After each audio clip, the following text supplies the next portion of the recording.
Hey there, Mr. Redder here. Welcome back to another episode of Reddit Podcast Stories, where today, my Karen wife demands I transfer half of my salary every month. So we're married, but our marriage is in severely rough water. Wife doesn't want counseling. She went for one session, but decided it wasn't for her. I kept going to the psychologist. I work full-time and my wife works part-time. I earn 3 times more than her. No prenup or anything. We have one son. I pay for all of the bills directly out of my account. Wife saves 100% of her salary. No financial difficulties, no mortgage, and no loans. When we got married, she didn't want a joint account for expenses. My wife has my debit card for daily shopping if she needs it. So now she wants me to transfer her half of my salary to her bank account every month. She gave me a deadline which expired yesterday, and now all heck has broken loose. She has this idea that I'm obsessed with money and wanted to test me to see if I'd do it, but I failed her test apparently. Update: I have not transferred half my salary so far. The idea came from one counseling session we had. At the moment, her mother is still living with us. Her mother says she actually doesn't even want to live here. Several solutions were offered, like renting her a place close by instead of her living with us. I'm more than happy to cover the rent. At the moment, I was giving her the equivalent of $600 per month for the expenses and trouble. She wants double that. One of these suggestions was for my wife to take 6 months unpaid leave during winter and send her mother home. In this case, I would transfer half my salary, to which I would be okay with doing. The issue is, my wife expected me to do it now as a test while she's still working, the test which I failed. I mentioned the almost 6 digits in her savings account that she won't touch. She replied, that's her money. Don't give her anything. You're covering all the bills and she has her salary. If she's not willing to work on the marriage, leave her. Be happy and enjoy life instead of living with someone you'll end up hating if you don't already. So you pay all the bills, she pays 0, and she wants half of your money too? No way. My ex-wife asked for this, and as the law on marriage in most places is each partner earns half what the other partner has paid, I agreed. I whipped up a spreadsheet, put both our incomes together, calculated outgoings, joint savings, etc., then 50-50 the leftovers. She was over the moon, right up until she found out she was now down to 250 pounds per month. Marriage didn't last long after that, as I refused to change it back. It also just reminded me of the 8 words I'll never forget. I don't want to see your darn spreadsheet. Am I the jerk for telling my girlfriend I don't like the person she's turning into? For some background, my girlfriend and I have been together for 5 years and we met in college. For the past 4 years, things have been great. I've always thought I was the luckiest guy in the world. She's incredibly out of my league. About a year ago, my girlfriend woke up in the middle of the night and had a panic attack. She couldn't breathe and I ended up calling an ambulance. She had no history of panic attacks, but she was really stressed at work, so we thought that that's what triggered it. She's currently taking time off work, which I absolutely support, but refuse medication. The doctor recommended anxiety meds, saying she didn't think medication would help when the panic attack was stress-induced. She also doesn't have many friends, and I think that could also be a contributing factor. She has been overall happier. Over the last 6 months, however, she's been changing a lot about herself, and I don't know how to address it. She's dyed her hair an unnatural color. She started wearing more black and dark blue. She's gotten into heavy metal and rock, and she's gone vegan. I've been slowly asking her what's with the new look, new interests, and she said that she's met a girl online who lives in our city who is into the heavy metal scene, and she's taking a liking to it and has made many friends because of it. I was fine with the new interests and friends, but I was cautious because it's such a drastic change in a short amount of time. This past Friday, while she was meeting up with her friends, I asked if I could come along. She said she didn't mind, but asked if I was sure since it's not exactly my scene. I honestly just wanted to meet her new friends. We get to the show, and I'll admit I was kind of surprised that metalheads are so nice. Sorry to all the metalheads reading this. The only person who didn't acknowledge me or talk to me was this one guy about our age. After the show, everyone was hanging out, and her attention eventually got pulled away from me. She started talking to that one guy who never even said hi to me, and maybe I missed it earlier, but talking to her was the only time I ever saw him smile the entire night. She also clung to him quite a bit, which made me uncomfortable. At around midnight, I couldn't find her, and I texted her it's getting late and we should go. She texted back that she wanted to stay, and if I wanted to leave, she understood. I got angry, but I just texted back, fine. She came home at 4 a.m. completely drunk. I was awake, but pretended not to be. Saturday morning, I was very distant with her while she nursed a hangover.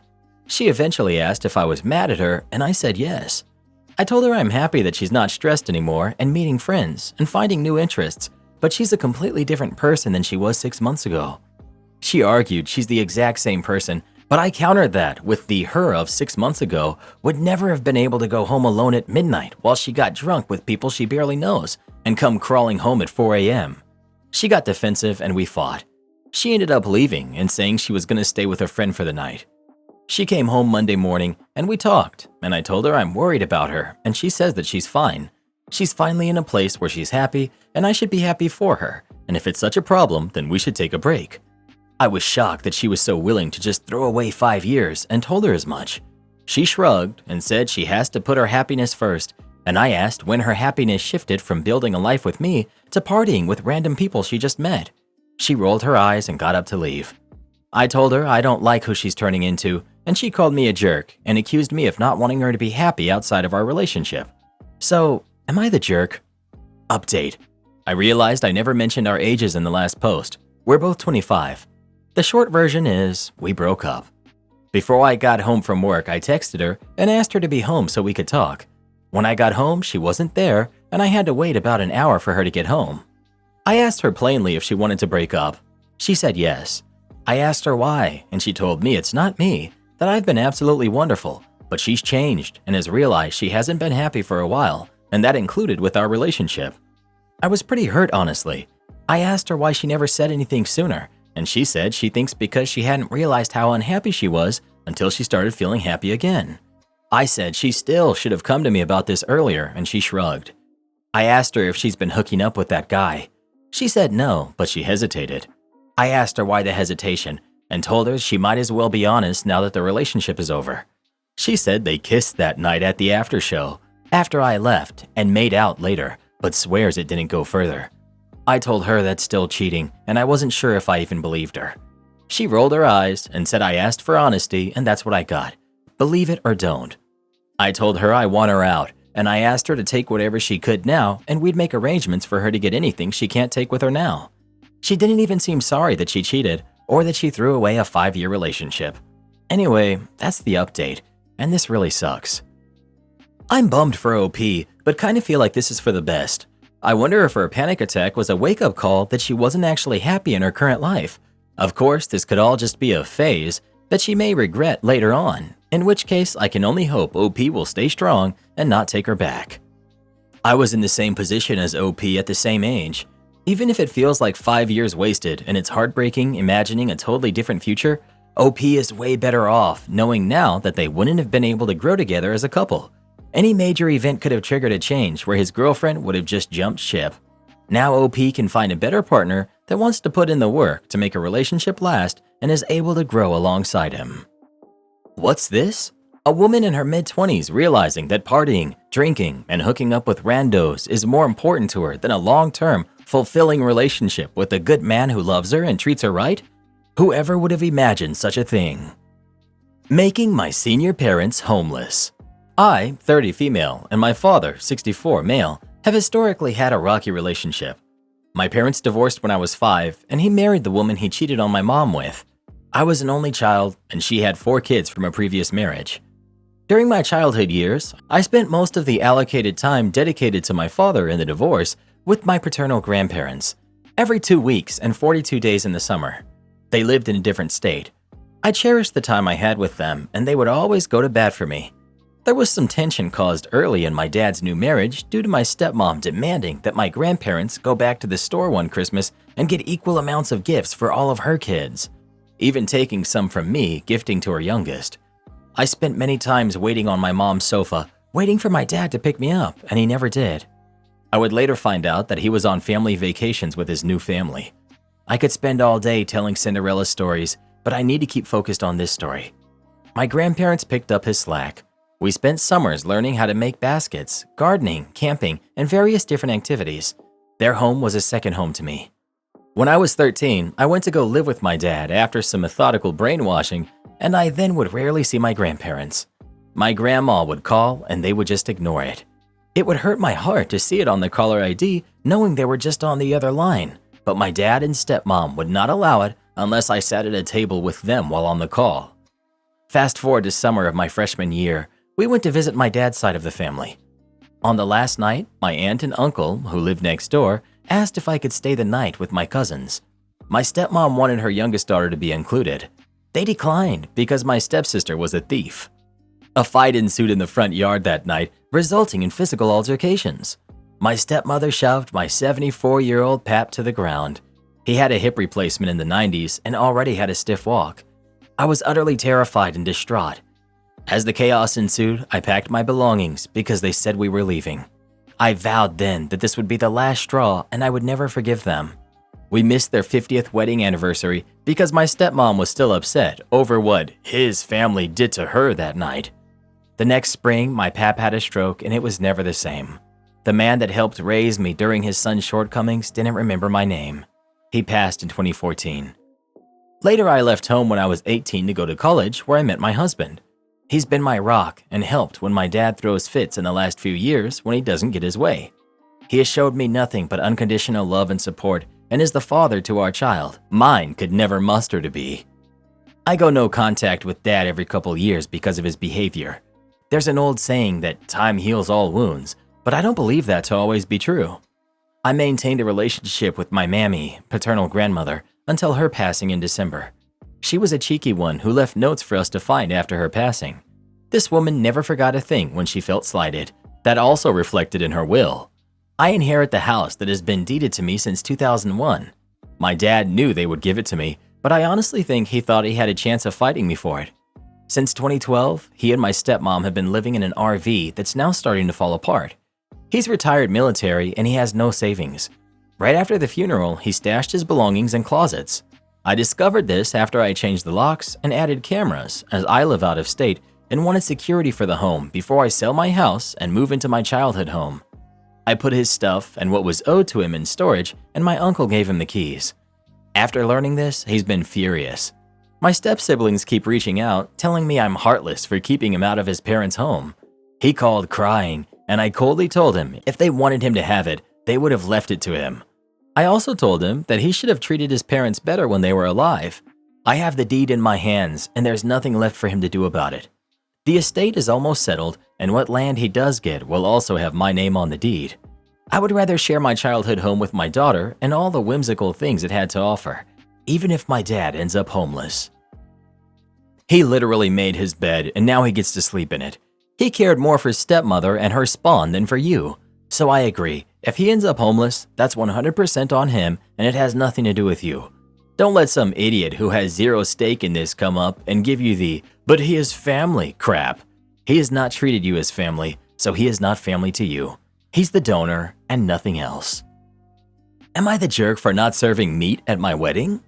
My fiance, 26 female, and I, 26 female, are currently planning our wedding, and despite us being on a low budget, we somehow are managing to make this wedding work out smoothly. After searching for affordable catering, we found a catering company that would not only give us the option of having people served instead of a buffet style, not that that's bad, but it just wasn't what we wanted, but had a whole menu that was entirely vegetarian. I'm talking stuffed portobello mushrooms, stuffed peppers, lentils, scalloped potatoes, all kinds of stuff.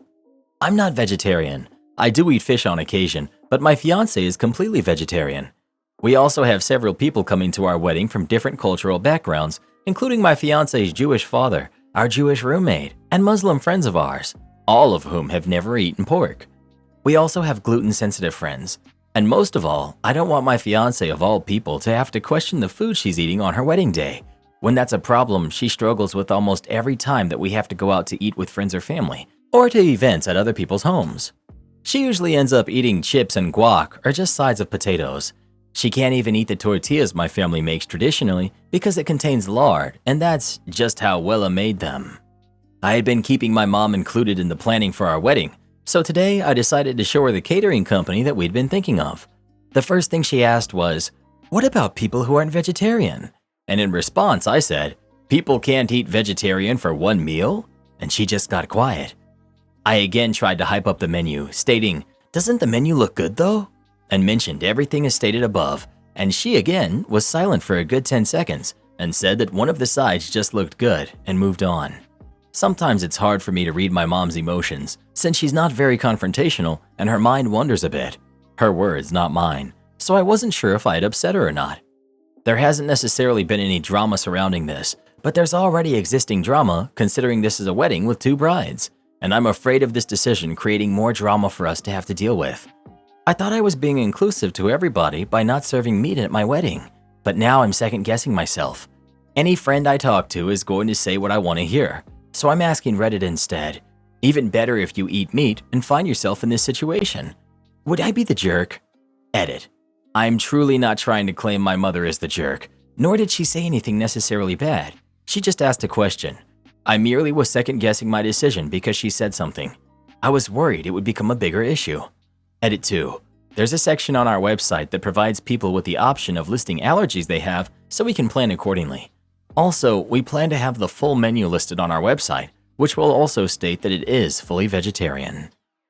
Not the jerk, but I'm side-eyeing you a bit for letting your friends and family constantly sideline your fiancé. That dynamic where there's never food for her is horrible. I would have had some big fights with my family and refused to come if they weren't going to make some attempts at including my partner. As it happens, I'm the one with dietary restrictions, and his family is lovely about it, particularly his aunt, who always hosts Christmas. OP. This is a fair assumption. I wasn't able to include more regarding this because of the character limit. Most times we don't know what food is offered until we get there. I didn't even start eating fish up until recently. Before this, I was also vegetarian for years. My family does try, especially my sisters, but my family is big, so they don't often remember that they need to include exclusively veggie meals when most of the meals consist of meaty Mexican and Italian dishes. We've eaten veggie for years, so it kind of has turned into a losing battle, speaking to brick walls and all that. Her family does the same though. It's usually when we make plans to go eat out. That's why for once I wanted to plan an event for my future wife where she could try everything if she wanted. I didn't want her to be limited. Update. Since making this decision, we agreed that we should also have a heads up listed on our RSVPs when we send them out instead of just the website. We don't want to assume that all of our guests will be tech savvy enough to find the menus on our website, much less scan the barcode to get it. We will have a selection listed for when they RSVP asking what everyone's food allergies are, and 100% intend to modify the menus as needed. We have not booked this catering yet, and they're pretty accommodating to switching up the menu if necessary. I'll try to clear up more if I can. Thanks for reading. If I, a non-vegetarian, turned up to a wedding and all they served was vegetarian food, I'd show my displeasure by eating it all and thanking the happy couple for a wonderful night. Right? I love meat, but every once in a while when there's a vegetarian menu option that clearly has some thought put into it, I'll order it. When it's not an afterthought, vegetarian food can be very tasty. Just reading OP's list of food options has me salivating. Am I the jerk because I don't emotionally support my wife's obsession with Taylor Swift? My wife is fully obsessed with Taylor Swift. For the last year, that's all she listens to. Every Taylor Swift album on one continuous loop when she's working out or even just walking around the house doing stuff. Spent $2,000 to go see her recently at the Eras tour. Probably spent another $200 on merch. She filmed the show on her phone and will regularly put it on the TV and just watch it for hours. We'll also watch the live streams of her performances on TikTok or whatever streaming platform those are on. Is now going to go see the concert movie. I mean, it's been non-stop Taylor Swift in our house for a long time now. She continually refers to the live concert as the best experience of her life. She says Taylor Swift is a lifestyle. I personally don't really get it. I've never been obsessed with anything to that point. I love soccer and would love to watch Messi play, but I can't bring myself to spend $900 for a ticket to his upcoming match. It's just too much. I'm also really passionate about things my wife has no interest in, but I'm also not looking for her emotional support with those. Those are just things that are important to me and will remain important to me regardless. I have for sure made comments to my wife implying that this whole Taylor Swift thing is getting out of hand. I also was not super stoked that she was spending that much on one ticket to go see one concert. But ultimately, it's what she really wanted, and we had the money, so I said yes, and I'm happy that she got to go. Recently, she blew up on me about how I don't support her as much as she thinks I should with her Taylor Swift lifestyle. She cites comments I make, implying it's a cult, and the only one winning here is Taylor Swift raking in the dough, and maybe it's time to focus on other things. She wants me to stop making comments like that and stop rolling my eyes and be supportive of her and her interests. But from my perspective, it's really taken over her life, and that just can't be healthy to obsess over something like that. People need balance. I also thought one of the benefits of marriage was to have someone tell you this kind of stuff, and it shouldn't be an argument. So, am I the jerk? If so, what can I do about this situation to make things right? Couples therapy probably could help with this. Man, that sounds brutal, having to go to therapy over something like this? Not the jerk. You absolutely are not required to emotionally support her super fandom. She seems weird. Edit. Seems I've upset quite a few of the Swifties here, and I'm okay with that. These Swifties are notorious for how zealous they are. It's almost a religion. Is there any reason she's so popular again? I hadn't heard anything about her in years, and all of a sudden, it's all anybody talks about. Good question. I noticed the same thing. She's got a great marketing team. My daughter said nothing about her for like 10 years, and now she's obsessed, claiming she's always been. It's so odd. It is really weird. She's always been around, but in the last year, it's like she's exploded into Beatles-level fandom for seemingly no reason. Don't get me wrong, she's very talented, and it's easy listening. But I just don't see the reason for this happening now. It's like she just resonated with her fan base at the right time, and they are all feeding off each other. Well, who do you think is the jerk? OP or his girlfriend? Please let us know. $2,000 for a concert ticket? People are interesting, you know that, Reddit boy? People are very interesting. My brother's ex is demanding child support, but refuses to take a paternity test. My brother Drew unfortunately passed a month ago. Since his late teens, he was engaging in all sorts of destructive things, and it tore our family apart. We tried rehab, therapy, support groups, and interventions, but nothing was working. A week ago, a girl, Zara, got in touch with my parents online, claiming to be pregnant with Drew's baby. My parents got too overwhelmed to talk to her, so I messaged her from my own account to continue the conversation. I already recognized Zara. She was Drew's ex-girlfriend from high school. Zara said she just found out she was around 10 weeks pregnant and that she was really struggling for money and could become homeless very soon, and asked me or my parents if we could help her out. After doing my research, I told Zara that she needs to do a paternity test first. Even though Drew is gone, the test can be done with our dad's DNA. I said I'd pay for the paternity test. Zara got offended and upset and said she thinks I'm horrible for calling her a liar. She sent me a voice message of her crying, which I thought was a bit out of the blue. I told Zara she can either take the test or not, but we aren't giving her any financial help until she takes the test. Zara left me on red. I told some of my friends about the situation, and they think I could have been more understanding and kind to Zara. You're the jerk. I bet a girl who's pregnant and whose baby's father just passed got emotional when the people who acknowledged she had a relationship with him call her a gold digger. Anyway, you should get the paternity test done, but include your mother and your father so it's more conclusive. And just in case your mom is also a liar and/or a cheater. Your dad's DNA doesn't mean anything if your mom was out getting with other people. Info. Are you requiring a pre-birth paternity test? There are risks with such tests that can jeopardize the pregnancy. I would refuse to have one because of that risk. Paternity tests, or in fact any other unnecessary tests, can wait until after the birth in my mind. So I'd say you're the jerk if you insist she takes this risk. Afterwards, it's all game. Her not wanting to take it doesn't mean she's lying, in my opinion. It's very possible she's still grieving, and this could be a trigger. But you aren't a jerk for asking. Obviously, if she isn't in a grieving state, then it's not the jerk. But if he and her were close and such, then no jerks here for now. You're the jerk. Let's check the facts. There's a young pregnant woman who is asking for help, has reached out to you, and you assume she's lying and are demanding proof? Guess you've never heard of human decency. Caring for those who need some help. You honestly sound like a monster, and you should consider taking some classes on kindness. You're the same type of person who will complain about having to pay my college debt without even considering the fact that my degree I had to get loans for is completely useless. So now I'm still slaving away at Walmart, and you expect me to pay back my loans myself? Laughing out loud, dream on. Now that I don't have to worry about my college debt, I can spend so much more on important things that actually improve my life, like makeup and extensions. A girl's gotta look good. You really suck, and I would never give a dude like you a chance to be with me. Have fun being alone the rest of your life. Because us girls don't want guys who have no heart, unless you're really good looking, but I'm sure you're not. Reddit boy, do people like this really exist, like in real life? Unfortunately they do, Karen. Unfortunately they do. My sister is demanding I walk down the aisle at her wedding with a girl who ghosted me 2 years ago. The title is weird. So is this whole situation I, 27 male, find myself in. I do think the backstory is important here. So my sister is getting married in November. We are really close and always have been. So I find this whole situation to be even weirder. I've been asked to be a groomsman on her fiance's side. Me and him are cool, and it was important to my sister that I'm included. I was really looking forward to it until I saw who I was paired with. So 2 years ago, I met this girl named Tara, who's 26, female, on a dating app. We started talking daily, FaceTimed a lot, went on dates, we talked for over 3 months, and I felt like it was actually going somewhere. Well, after one of the dates, she completely ghosted me, sent a follow-up text, but got nothing back.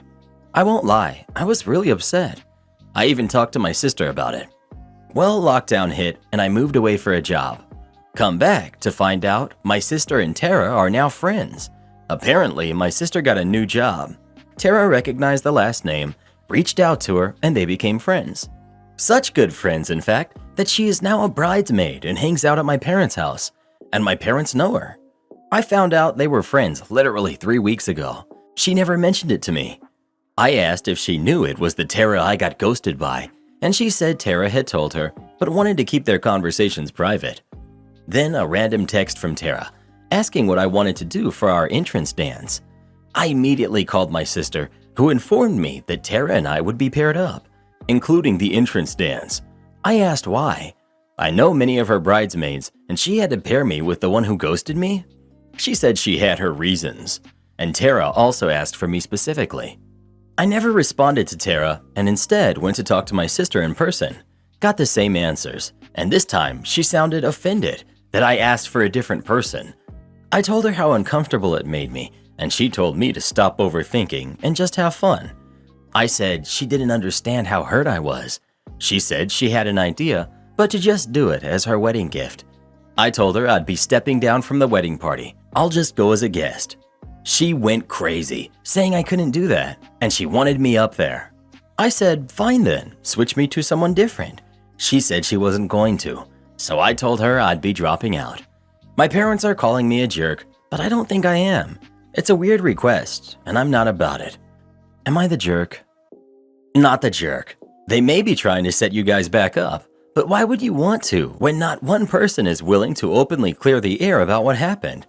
Instead, they try to force you two together without explanation and expect you to put aside your own feelings and self-respect to accommodate this, which is unnecessary in the first place. And while you're gone, she gets close to your sister and parents. What a weird scenario, which could be easily explainable until you factor in the subterfuge, gaslighting, secrecy, manipulation, and family pressure. What a weird situation. Like they all know something you don't about something that directly affected you. And rather than help you get clarity, they all run cover for her. OP. It is really bizarre. Like, Tara is very charming. Maybe she's just charmed my sister and parents. I really don't understand what is happening. My sister is typically my biggest supporter. It feels like I'm in the upside down. What's obvious is that she's trying to, probably at Tara's request, set you two up again. A bit more speculative might be that Tara ghosting you the first time was a manipulative, playing hard to get tactic that backfired. Alternatively, and similarly speculative, the ghosting itself wasn't a tactic, but if she's charming, like you say, she may not be used to people not being desperate to get in touch with her and is trying to validate that by proving that she can get you now. In any case though, not the jerk. This is weird and inappropriate. If you want, and since you say you're close with your sister, sit her down and have a proper, serious conversation and give her one last chance to come clean and act sane. More than likely, Tara wasn't just seeing OP at the time, and things took off with another relationship. That eventually fizzled, and now OP is a failsafe.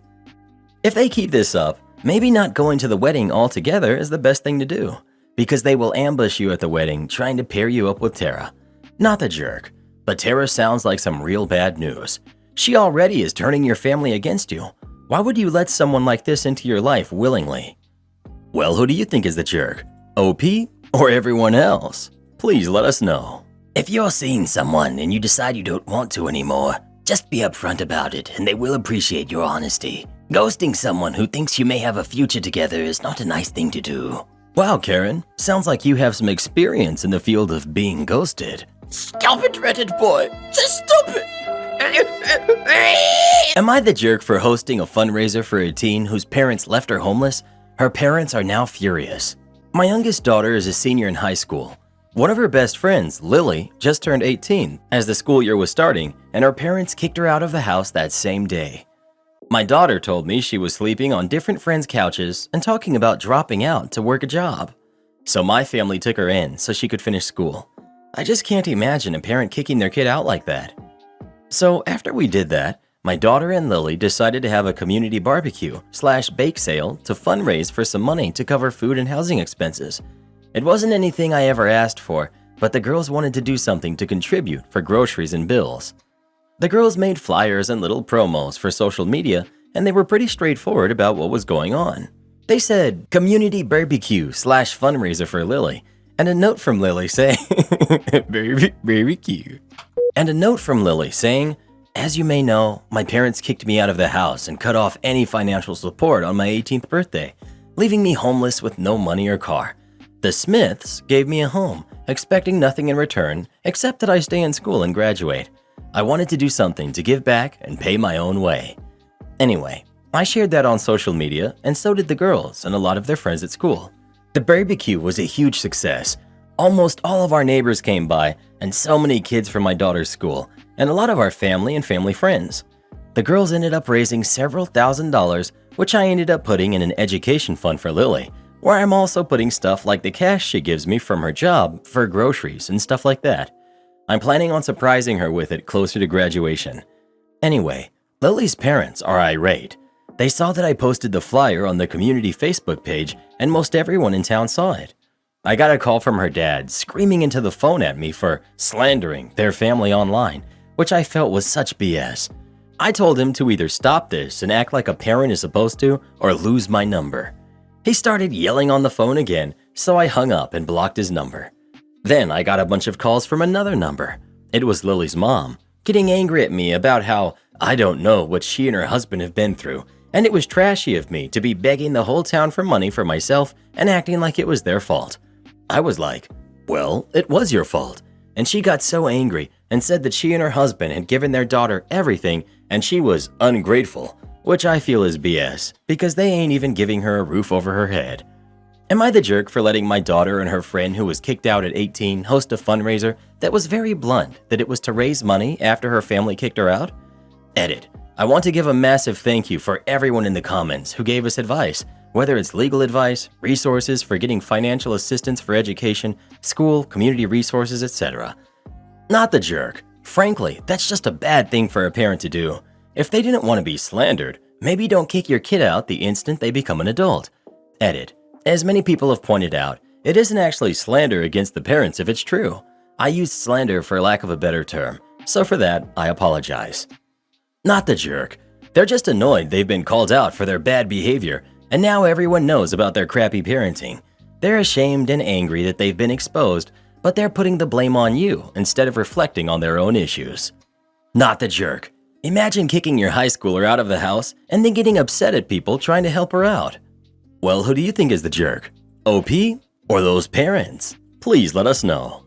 Do this next. Tap here on your screen to come see our new podcast playlist, where you'll find thousands of hours of the best stories you've ever heard. Or tap the one on the right. That episode is specifically just for you, based on other videos you've enjoyed the most.